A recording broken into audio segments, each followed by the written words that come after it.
para pendengar kuliah subuh yang saya muliakan,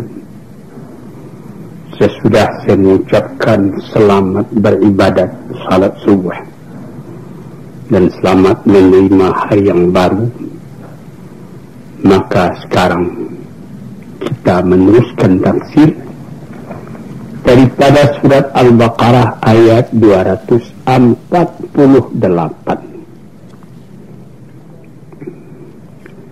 أعوذ بالله من الشيطان الرجيم وقال لهم نبيهم إن آية ملكه أن يأتيكم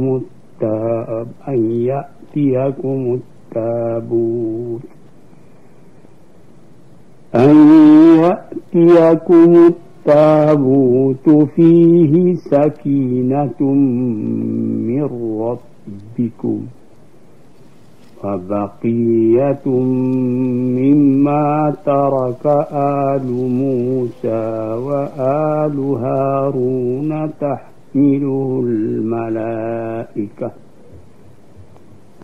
إن في ذلك لآية لكم إن كنتم مؤمنين. Di ayat yang telah terdahulu yang telah kita tafsirkan, yaitu tentang keinginan mempunyai raja yang akan dapat memimpin mereka di medan perang. Lalu diutus Tuhan seorang raja namanya Talut. Tapi ada lagi kritik, ada lagi rasa tidak setuju daripada rakyat Bani Israel itu. Mengapa Talut, seorang miskin yang akan diangkat jadi raja? Anna yakunu lahul mulk alaina. Bagaimana caranya mereka akan menjadi penguasa kepada kami, menjadi raja kami, padahal kami nahnu ahqqu bil mulki minhu. Kami lebih berhak menjadi raja dari dia. Mengapa? Kami kaya, padahal dia tidak punya apa-apa. Dia tidak ada uang, dia tidak ada harta. Lalu dijawab oleh nabi mereka itu. Dia dipilih oleh Allah menjadi raja bukan karena uangnya, tetapi dia mempunyai bastatan fil ilmi wal jismi. Dia mempunyai keluasan bukan perkara harta, tapi perkara ilmu.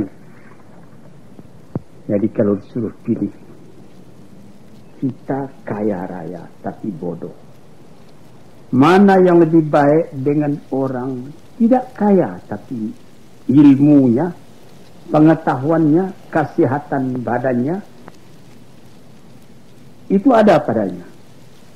Orang yang berpikir luas memandang jauh, orang lebih suka memilih yang akan jadi raja itu yang sehat badannya, luas ilmunya. Walaupun harta itu tidak ada pada hari ini, karena ilmu, pengetahuan dan kesehatan badan, lain hari bisa datang itu harta. Sebaliknya orang yang kaya raya,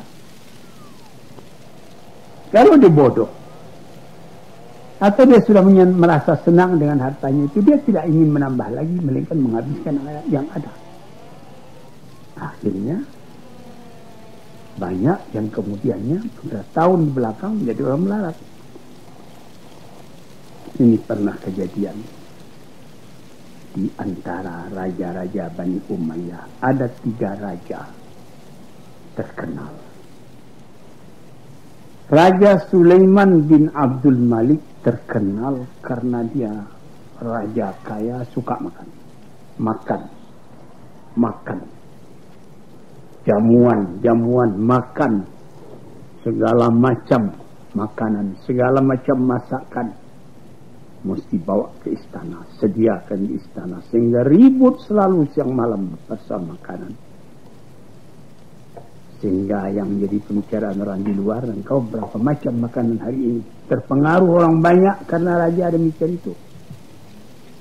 Kemudian itu Raja Sulaiman bin Abdul Malik mati karena terlalu kenyang. Dia makan bebek, makan itik 8 ekor satu hari. Kita yang biasa ini 1 ekor pun tak habis, dia sampai 8 ekor. Mati karena terlalu kenyang. Ada lagi hari apa itu namanya, raja yang lain, yaitu tadi Sulaiman bin Abdul Malik, yang satu lagi Hisham bin Abdul Malik.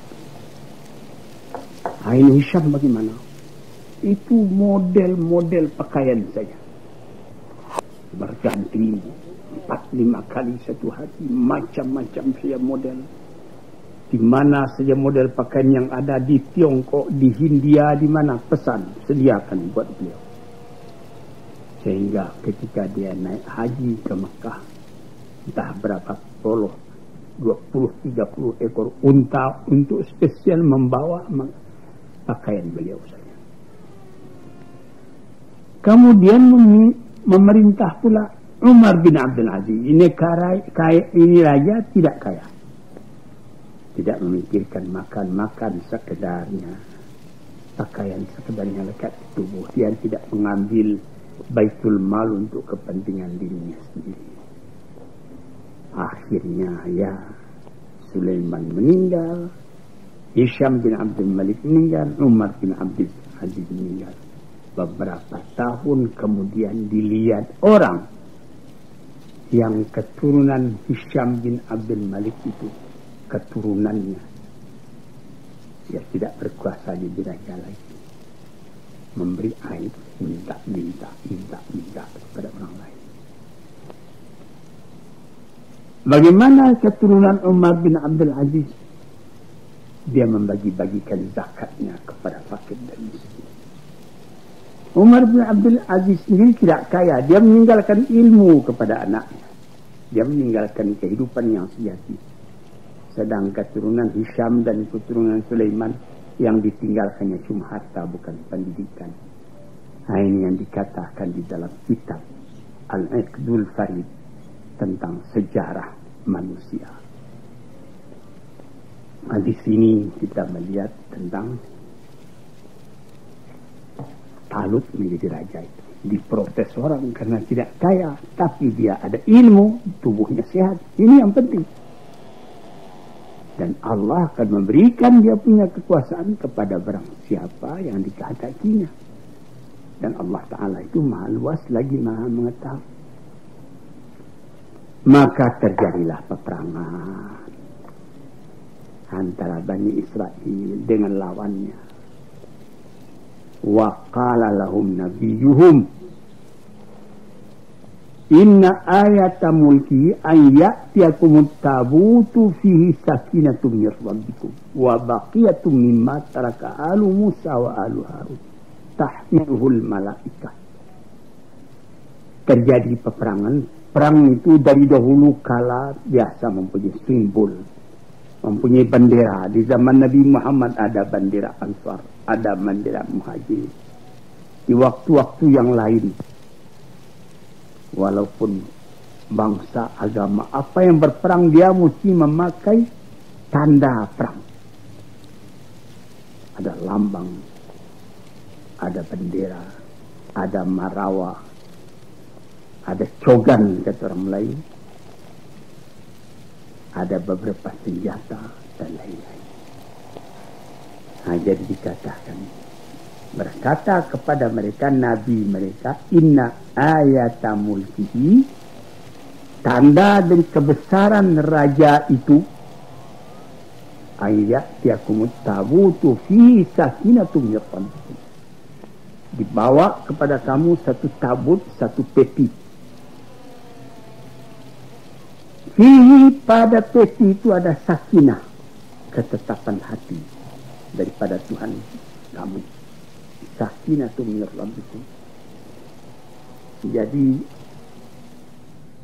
ada itu seperti kita sendiri. Bendera pusaka yang mula-mula dikibarkan oleh Presiden Soekarno dan Wakil Presiden Hatta waktu proklamasi 17 Agustus. Itu bendera pusaka masih ada, masih disimpan. Sudah sekian puluh tahun sampai sekarang. Sudah lusuh, sudah hampir cair, tapi masih dipelihara. Itu seperti Ayatul Mulki di kita itu, tanda kebesaran. Sesudah Presiden Soekarno, sekarang sudah Presiden Soeharto, bendera pusaka masih tersimpan baik. Apa itu syirik? Bukan syirik. Kalau syirik tentu Nabi tidak ada mengerjakan demikian itu. Lambang, malah kalau saudara dengar cerita yang sahih seperti Sayyidina Muawiyah sendiri, ada seorang penyair diberi oleh Nabi hadiah burdah, yaitu satu selendang burdah Nabi namanya. Kemudian setelah Muawiyah merintah, dibelinya burdah hadiah Nabi kepada penyair tadi sekian puluh ribu dinar. Buat apa? Buat lambang. Dia ada menyimpan bendera Nabi. Ini tuan-tuan yang terhormat, supaya kita luas berfaham dalam agama. Buat apa? Kalau orang yang tidak ada rasa, ya, buat apa itu? Buat apa bendera pusaka? Buat apa burdah Nabi? Malah menurut riwayat, burdah Nabi yang telah lusuh tua itu, yang kalau misalnya dipegang lama-lama bisa hancur karena sudah 1400 tahun, masih tersimpan sekarang di Tabu, disimpan oleh Republik Turki. Dulunya menjadi lambang juga dari khalifah-khalifah Utsmaniyah. Demikian juga seperti pedang Zulfikar, Sayyidina Umar dan lain-lain. Ada lambang-lambang. Tambah banyak lambang pusaka nenek moyang, tambah terasa gengsi daripada kerajaan tadi. Jadi di sini supaya tuan-tuan dapat mengetahuinya, Nabi mereka itu mengatakan tanda kekuasaannya ialah supaya akan datang kepada kamu tabut satu peti. Di dalam peti itu tersimpan sakinah, ketentraman hati dari Tuhan. Wabaqiyantun, dan sisa daripada apa yang ditinggalkan oleh keluarga Musa dan keluarga Harun. Sudah lama sesudah Nabi Harun mati, sudah lama sesudah Nabi Musa mati, ada sisa-sisa peninggalan mereka disimpan di dalam peti itu. Apa gunanya? Lambang. Ayatul Mulki. Engkau mengatakan keturunan daripada Musa. Mana tandanya? Ini tandanya. Ada sisa. Atau seperti di dalam kerajaan Jambi dulu, ada keris Jenje namanya. Itu keris, itu Ayatul Mulki. Lambang dari kerajaan Jambi. Raja yang memegang itulah yang berkuasa. Itu sebabnya diambil ikhtiar oleh Belanda bagaimana seperti Jenje itu jatuh ke tangannya. Saya juga pernah pergi ke kerajaan Brunei 10 tahun dulu lebih, tahun 60 kalau saya tidak salah ke sana. Itu dikatakan di dalam batu bersurat di kuburan bahwa lambang yang ditinggalkan oleh Raja Minangkabau, yang Minangkabau katanya, yang datang ke negeri Jambi itu genta. Nah, di sini nampaklah bahwa tiap-tiap negeri mempunyai lambang. Maka yang jadi lambang daripada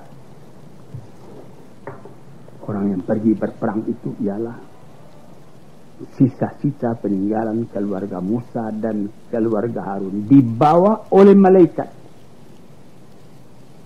Sesungguhnya pada yang demikian itu adalah menjadi tanda untuk kamu jikalau kamu beriman kepada Allah.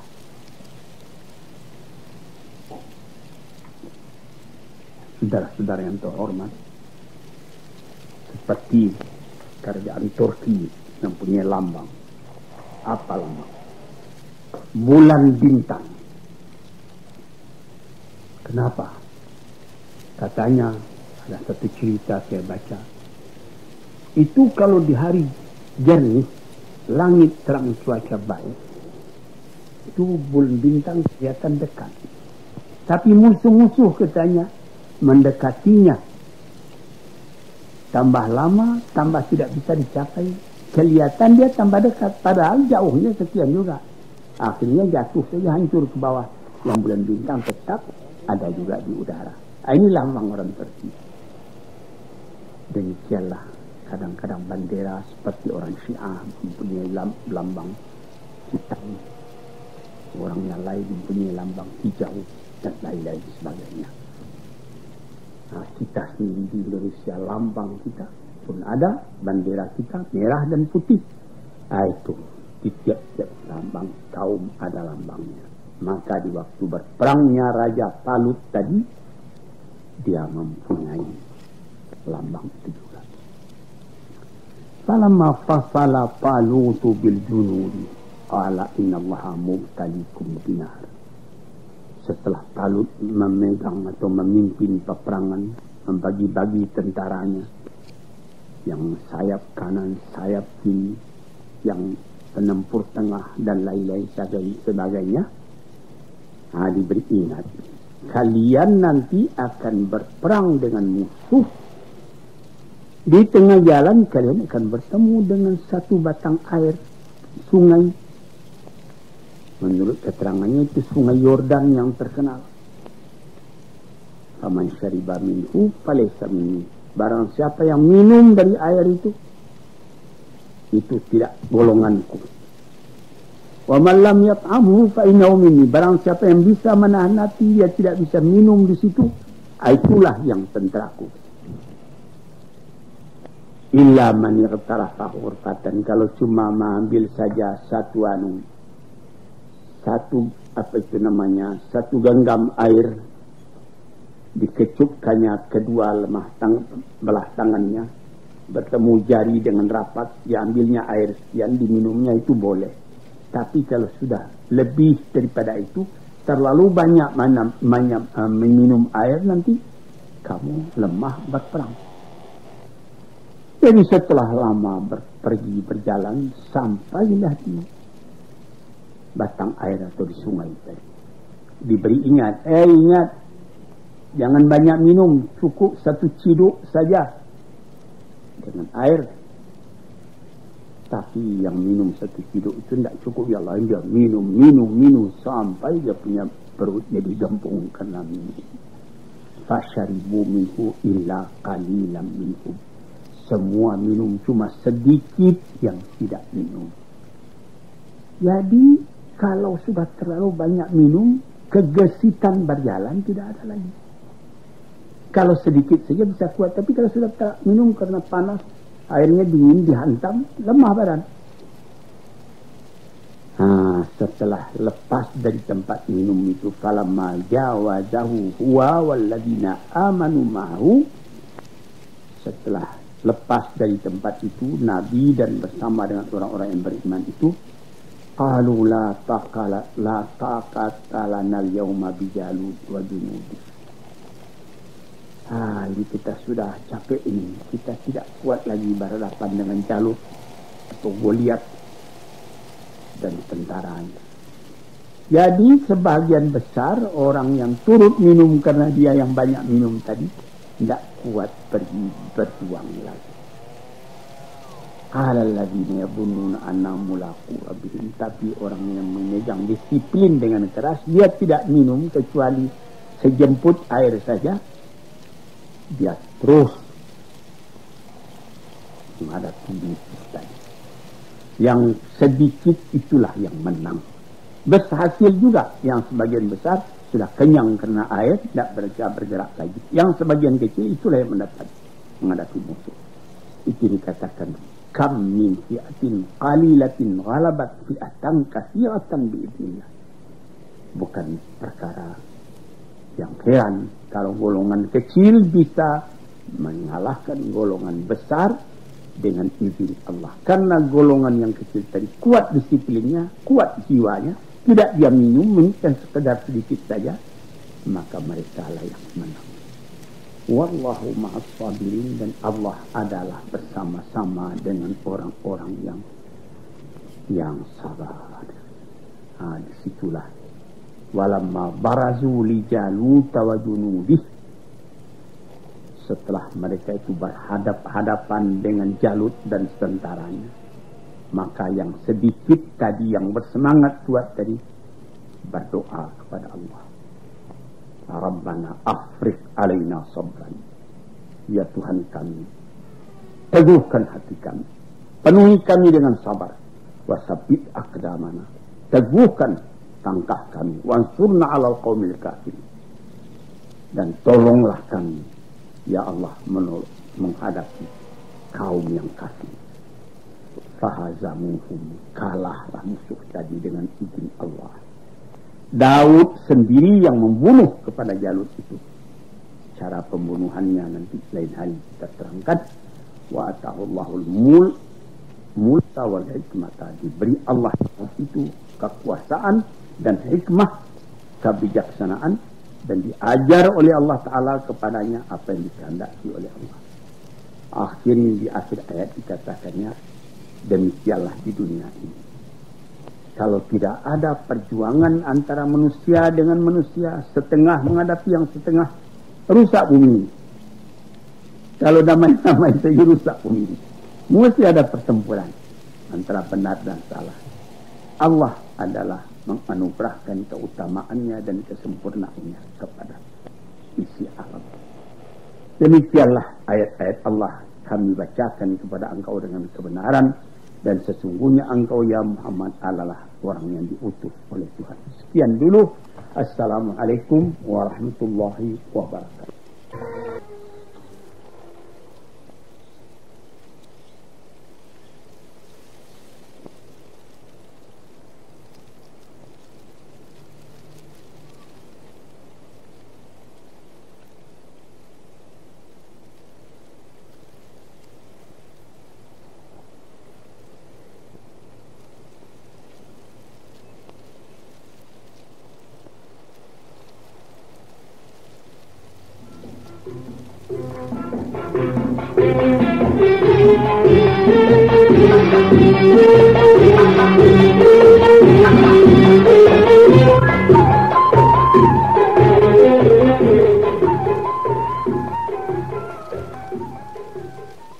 Assalamualaikum warahmatullahi wabarakatuh. Hari ini, saudara-saudara yang terhormat, akan kita sambung lagi hal ihwal yang berkenaan dengan tasawuf. Hari ini kita akan membicarakan bagaimana hati. Ketahuilah bahwa sungguhnya hati itu apabila telah dikosongkan daripada kecintaan akan dunia, apabila dikosongkan daripada kerakusan kepada harta, atau dikosongkan dari ambisius, hendak mendapat pangkat, hendak mendapat kedudukan. Kalau sudah kosong isi, sesudah kosong dari keinginan dunia, harta, ambisius kepada pangkat, lalu yang kosong tadi diisi, asa isinya, ingat akan akhirat. Mementingkan kepada bakal yang akan dibawa ke akhirat itu. persiapan untuk datang menghadap kepada Allah.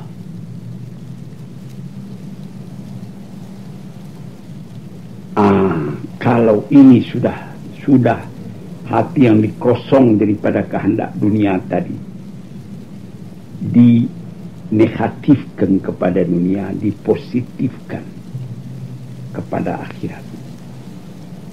Itulah permulaan dari terbukanya jalan. Karena kadang-kadang mata kita disilaukan oleh barang yang fana, sehingga kita lupa kepada barang yang baka.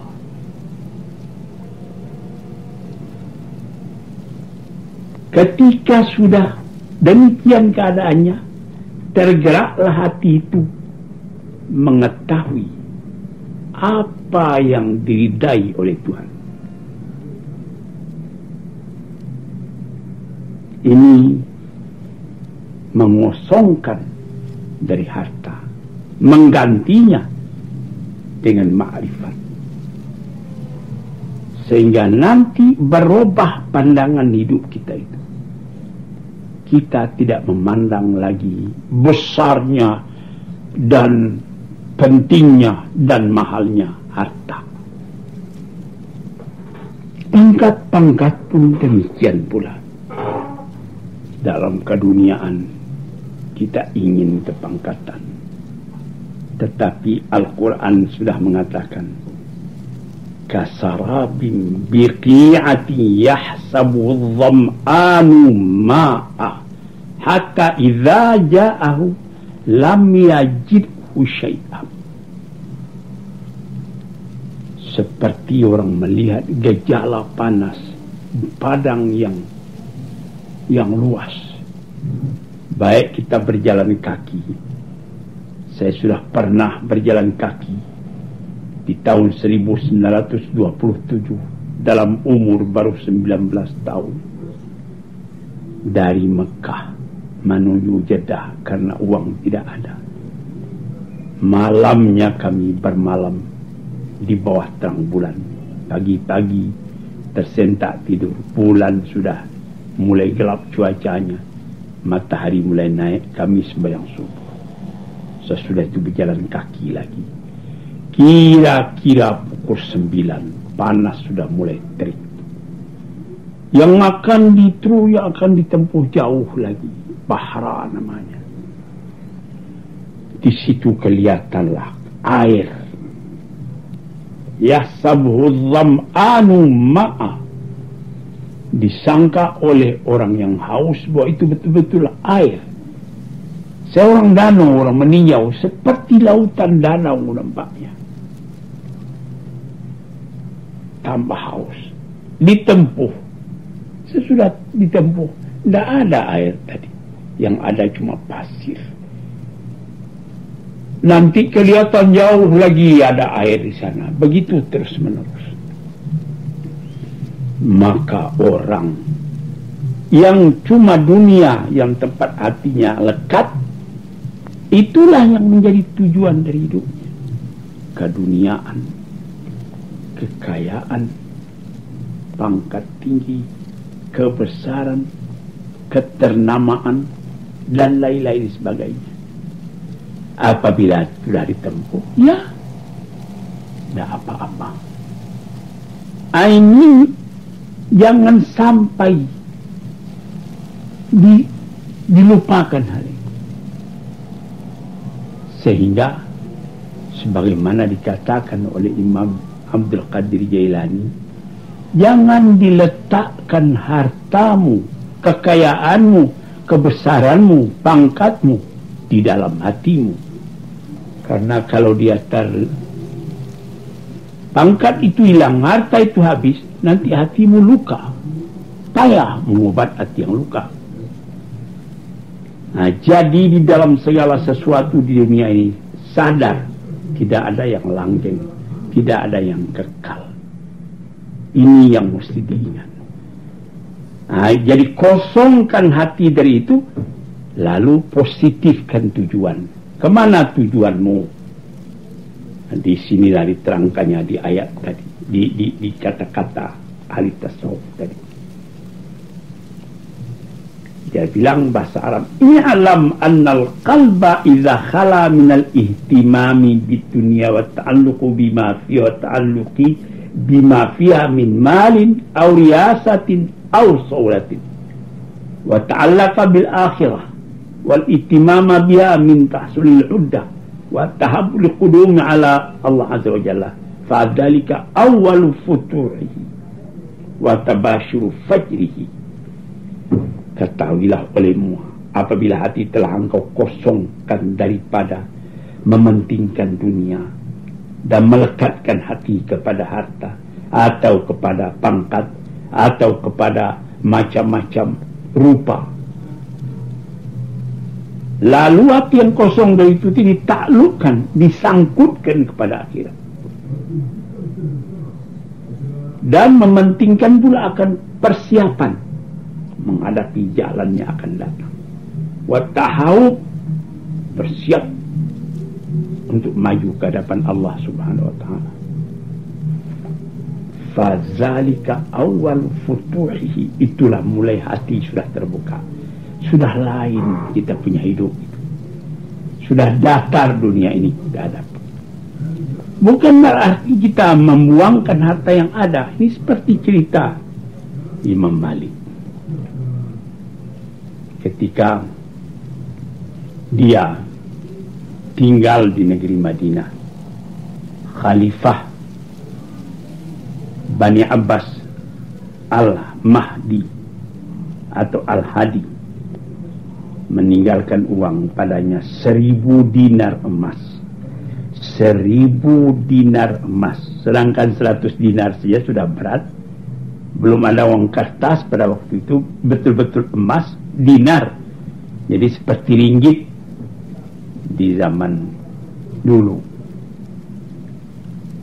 Ditinggalkan, disimpannya uang itu baik-baik.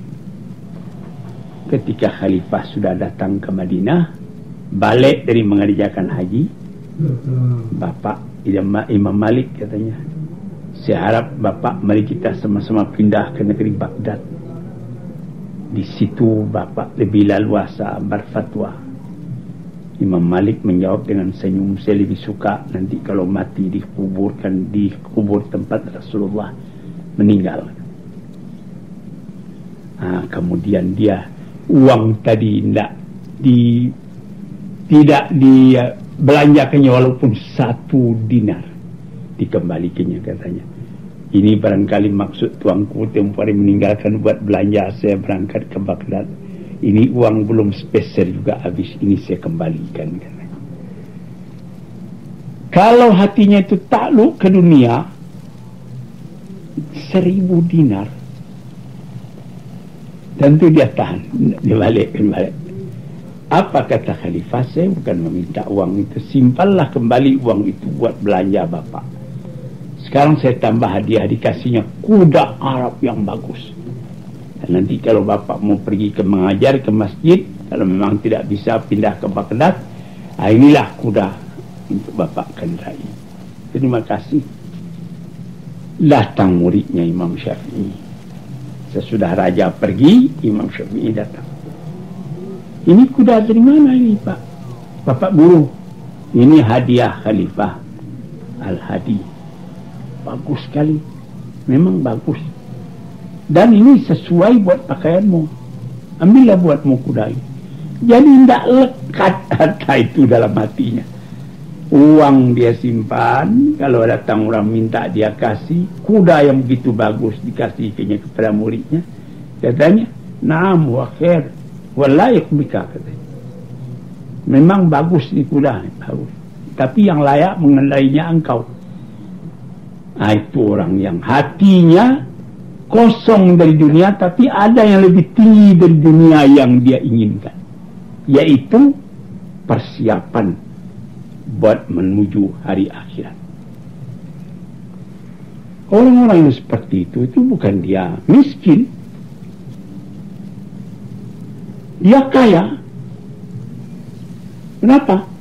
Siapa yang katakan kaya? Orang yang tidak banyak keinginannya dalam dunia ini, itulah orang yang kaya. Siapa orang miskin yang terlalu banyak keinginannya? Sudah ada merek mobil yang bagus, Holden, belum puas, dia minta Mercedes. Sudah dapat Mercedes, belum puas, dia minta Rolls Royce. Belum puas, diminta yang lebih tinggi lagi. Atau yang lain-lain. Orang ini karena hatinya tidak takluk kepada cita-cita yang lebih tinggi. Jadi dalam kata ini Ibnu Qayyim mengatakan, orang yang sudah kosong hatinya daripada dunia, tidak lagi lekat harta tidak, atau kebesaran.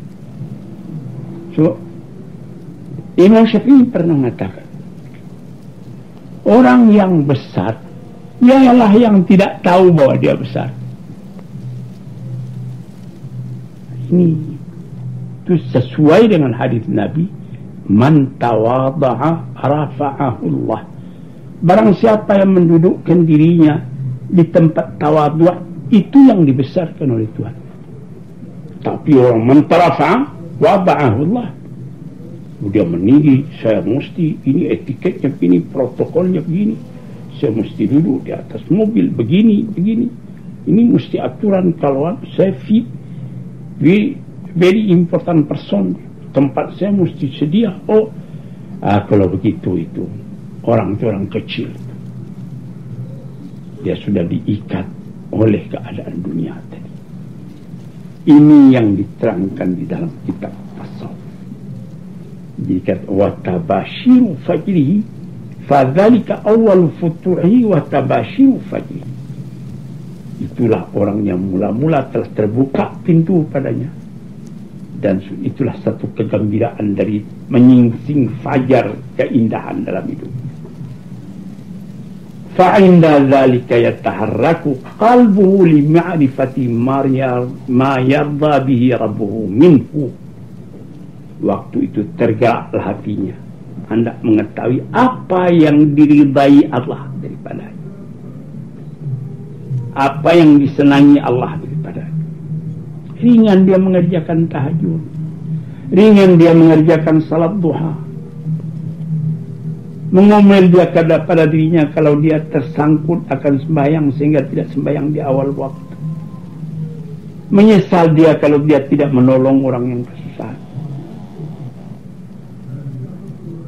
Maka tuan-tuan yang terhormat, fayaf'aluhu, dikerjakannya lah apa yang disenangi oleh Allah, didekatkannya dirinya kepada Allah, dan dijauhinya apa yang Allah tidak senang. Inilah tanda dari iradatnya atau kemauannya yang sudah positif untuk mendekati Allah. Inilah kekayaan yang abduhas samawati wal ardh, yang luasnya seluas langit dan bumi.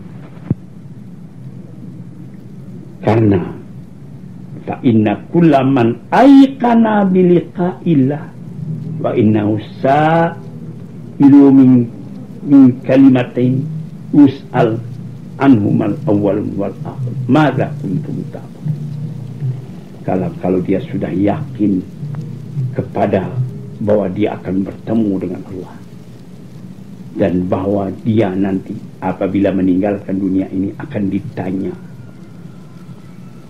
apa pertanyaan? Madza kuntum ta'budun? Siapa yang kamu sembah? Pertanyaan kedua apa? Maja ajabtumul mursalin. Bagaimana jawabanmu? Bagaimana sambutanmu tentang seruan rasul-rasul?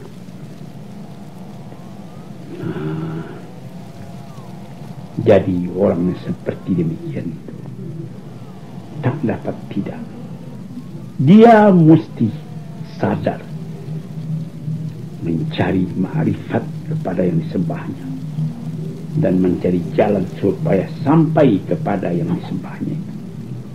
Kalau sudah tamakun, sudah mendalam, futihalau babul insi bil khalwah wal wihdah wal amakinil khaliyah. Hari lainnya, kalau sudah dibukakan hati ke sana, bertukar keinginan. Kalau dulunya ingin ramai-ramai, Nah sekarang ini khalawah yang dia senang, seni-suni, sendiri-sendiri, tempat-tempat yang sepi. Orang takut kesepian, dia senang sepi. Sepi dari manusia, tapi dia ramai dengan Allah dan dengan malaikat. Tahdau fil aswat wal harakat. Tenang suara, tenang gerak. Tidak ada yang lebih disukainya daripada itu. Sebab kekuatan terletak dalam hatinya dan dalam iradatnya, dalam kemauannya. Tertutup pintu-pintu yang lain yang akan memisahkannya daripada cita-citanya tadi, yang akan memecah kepada hatinya. Senang hatinya sendiri, kacau pikirannya, duduk beramai-ramai, karena yang dibicarakan dalam beramai tadi cuma hal dunia. Lama-lama ditutup, dibuka pintu tadi oleh Tuhan. Terasa halawatul ibadah, manisnya ibadah, sehingga dia tidak merasa kenyang-kenyang dengan itu. Mukanya kelihatan nur, cahaya. Alam ini lapang dirinya. Dia tidak merasa benci kepada orang lain. Kalau ada melihat orang yang belum matang keimanannya, dia tidak benci, dia cuma berdoa, Allah maghfirlah, ampunilah si anu. Meskipun Allah maghfirlah warhamu wa'afi wa'af anu itu didoakan untuk orang yang telah meninggal, tapi juga dia pakai doa itu melihat orang-orang yang belum mendapat petunjuk itu. Nabi Muhammad sendiri pernah mendoakan, Allah maghfirli qaumi, Allah maghfirli qaumi fi innahum la ya'lamun. Ya Tuhanku, ampunilah dosa kaumku karena mereka belum tahu.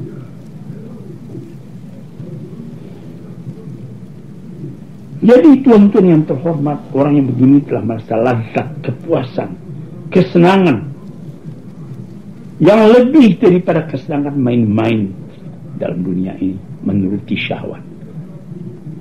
Cobalah, saya muda akan kaji pemuda-pemuda yang sedang naik nafsunya, melihat perempuan cantik misalnya, hatinya tertarik, perempuan itu pun merayu, lalu dia mengerjakan pekerjaan yang melepaskan nafsunya. Sesudah itu nanti dia menyesal. Sesudah dapat bahaya dari kehidupan itu, dia menyesal. Dunia ini seperti orang haus minum air, tapi air diminum, air laut, tambah diminum, tambah haus.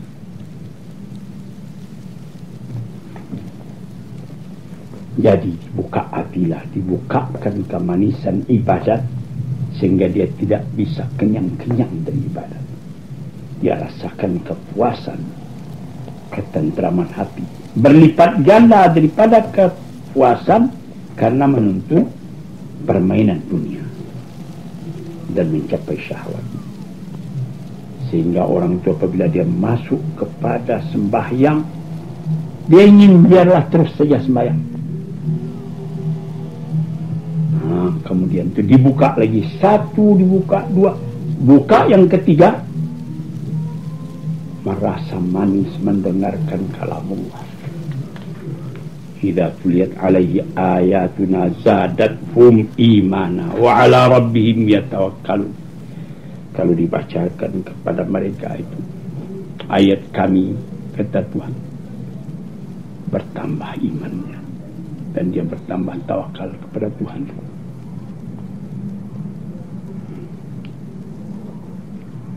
Kalau didengarnya itu ayat, tentram hatinya. Sebagaimana tentramnya hati seorang anak kecil apabila diberikan kepadanya permainan yang akan dia pegang. buka lagi. Berapa buka itu? Kalau sudah sampai dibuka lagi pintu, kelihatanlah olehnya kebesaran Allah, kenikmatan Allah, kamal, jamal, jalal, kesempurnaan, keindahan, kemuliaan, dan kesempurnaan dari sifat-sifat Tuhan dan hikmah-hikmah Tuhan,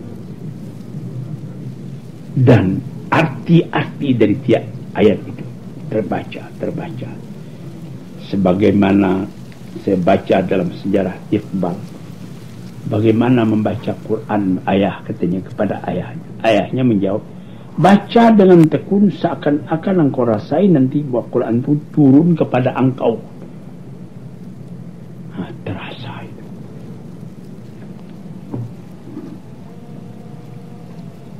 Bihaitsu yastabruqu qalbu fi dzalika hatta yaghlibu fi, sehingga tenggelam hatinya ke dalamnya, sehingga gaib dalam itu dan merasa dalam hatinya bahwa dia sudah masuk ke alam yang lain, bukan alam manusia yang biasa ini. Saudara-saudaraku yang terhormat, ini beberapa dalil yang disebutkan halawatul iman. Man zaqa halawatul iman, orangnya merasai akan manisnya iman itu. Saudara-saudara yang terhormat, ini beberapa peringatan yang moga-moga saja menjadi pedoman dalam kitab kita. Pintu-pintu itu dibuka satu demi satu. Sesudahnya merasakan dekat kepada Tuhan dari itu, gaib di dalam Tuhan, dibuka lagi pintu. Apa? Malu kepada Tuhan. Malu, padahal Tuhan tidak kelihatan, tapi Tuhan terasa dalam hati.